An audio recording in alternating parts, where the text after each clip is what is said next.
Good morning, everybody. How y'all doing? It's the 10th of July, 2012 here on Dave TV. I don't know, man. What's going on with this paper? This is yesterday's Washington Post, okay? And Paul Farhi does his piece on Chris Hughes, my brother. No. Paul Farhi does his piece on Chris Hughes, some big Facebook dude who's what the New Republican, whatever. But look at the size of the picture they got rid of this guy. I mean, jeepers, creepers, the picture. What is the point of a picture that big, a headshot that big? It's crazy. It's just nutty. There's something wrong. There's something just completely loony with this paper. I mean, it's just nutty. This was they always put a big picture on the front page of the style section, basically because they have no copy to run there. They're running, really slim on terms. They laid off, got rid of so many of the writers and stuff that they really don't have that much. So lots of big pictures, but this one, just to put a headshot that literally takes up a third of the page, just seems really lame. What's wrong with this paper, man? It's just, it's like you look at the reliable source rewrite gals. I mean, they always put lots of big pictures in. In fact, the pictures are probably more. There's more space used on the pictures than there is in the copy. And again, it's because this newspaper. And then you see, look, this page is all movie listings. It's a whole page of movie listings that no one's even going to use on a Monday. I don't know why they run the movie listings 7 days a week like that. I could see a Friday, Saturday, or something, but running half a page of movie listings on a Monday or Tuesday just seems like a waste of space. But then again, that just means they don't need to fill it up with journalism. So what's the big news? The big news yesterday, and DCR-TV broke this big news just around noon yesterday, and that is that Kenny King is out as the operations manager of WRQX Mix 107.3. Lots of rumors that there are going to be big changes at that station. The ratings are slumping because they're in a three-way battle. Mix 107.3 is what they call a hot adult contemporary format. And they're in a three-way battle with Mix 94.7, CBS's Mix 94.7, and Hot 99.5, their Clear Channel. Clear Channel's Hot 99.5 is the ratings leader, and Fresh has been coming up in the ratings. It does weird things in the ratings. It goes up, and then it goes back down again. So, it's not really solid. But generally speaking, Mix's ratings have kind of come down. They try to make the station more youth appealing. They kind of, it's like something like all the hits. It's something like the best and the worst of the hits, or I don't know, whatever their thing is. But anyhow, so Kenny King is out. He's been at now it was Cumulus, then it was Citadel, and then before that it was ABC. So he's been at the cluster there for like 15 years, in the last 5 or so as the operations manager. And he also oversaw 105.9 through its variety of formats. It was smooth jazz for many years up until 2008. Then they flipped to that true oldies channel format that Scott Shannon voiced there for a year or two. And then in 2009, they became 105.9 The Edge with a classic rock that rocks. Now, again, I was a very big critic of that format. They hired some really cool people. They had Kirk and Mike doing the morning show, and they had Surf in the afternoons. Really cool lineup. I liked the lineup, but they just played this kind of ossified classic rock, very narrow playlist, and it never got any ratings traction, and, just kind of sat there like a dead fish. If they had opened up the playlist, if they had played more deep tracks, if they had mixed more classic alt stuff in there, and big mix of stuff, and made it a fun station to listen to music-wise, I think it would have succeeded. But they just didn't do it. It just sat there, and the ratings never went. Here's the thing: I don't get this. The PPMs, they have these ratings called PPMs, okay?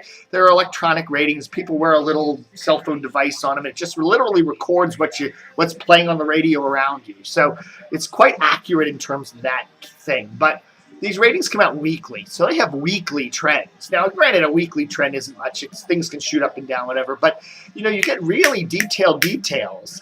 And, in a couple of months, you can tell what trend the station's doing easily. And it just seems to me, you're running 105.9 The Edge, and the ratings are just kind of sagging. And you say, okay, we've seen 3 months of this. Let's kick some stuff into the playlist, mix it up a little bit, and it wouldn't be that hard to tweak a station to get higher ratings. And so many of these corporate radio dudes just don't do it. And that's what confused me a little bit about Kenny King. I don't know. I guess, you've got corporate masters that, have are stepping on your chest and saying, I don't know. I never met Kenny. I did email him a couple times back when 105.9, when Kirk and Mike were joining 105.9 and all that. I did get some emails from him. He seemed like a nice enough guy, but, Cumulus with their now 2-station cluster, WMAL on 105.9 and 630, and RQX on 107.3 definitely needs some work, okay? They're probably in as much trouble as CBS is here in the Washington market. CBS with their 6 signals, with their 6 stations on only 2 good signals. Cumulus at least has some good signals in the market. It's just I think they're an easier to fix cluster because it's basically a programming issue for Cumulus. Whereas CBS, it's not only a programming issue, but it's a signal issue. And that signal issues are a lot harder to resolve because that means spending big bucks buying better signals. And I don't know if CBS is going to be able to do that, even if it could. So anyhow, Kenny King, adios. The guy taking over for Kenny, the guy taking over for Kenny is a dude named Mark Orem, coming from Indianapolis. Now, Indianapolis is a medium-sized market. So, what's he going to do? Make WRQX sound like a medium-sized station? That's a problem with Cumulus.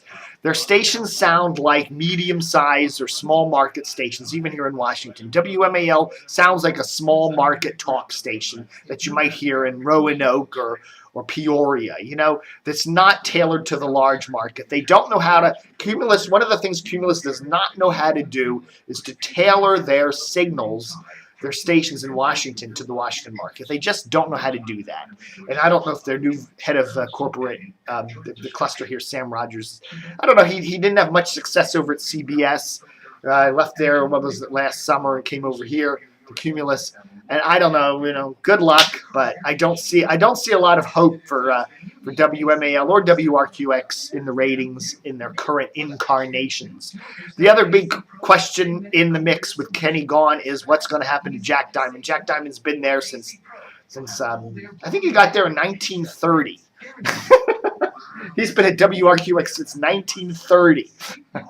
And he's been there a long time. A lot of people like Jack's kind of an old school radio guy, kind of an old fashioned kind of sounding morning show. And, and a real trooper. He's been all over the place in the Washington radio market. I think he worked over at the old WEEL in Fairfax 1310. What was it?